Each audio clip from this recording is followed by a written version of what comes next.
You see, you feel the pain only when the consciousness is there in the body. If the consciousness is shifted to Krishna, who is the source of all consciousness, then will you be conscious of your body? Just consider somebody is going to have an open heart surgery. What do the doctors do? Yes. And then they cut open his ribs, splice it open, pull out the heart. Does he feel anything? Why not?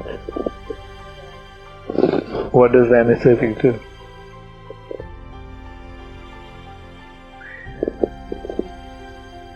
What does it mean? Okay, what it does, anesthetics, what they do is numb your nervous system. And when the nervous system is inactive, the consciousness doesn't flow. Right?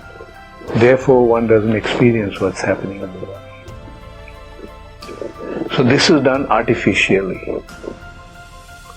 Now, you can naturally do that by shifting your consciousness towards Krishna, who is the source of all consciousness. Then you are aware, conscious of Him and not conscious of your body. And that is why you don't register any pain.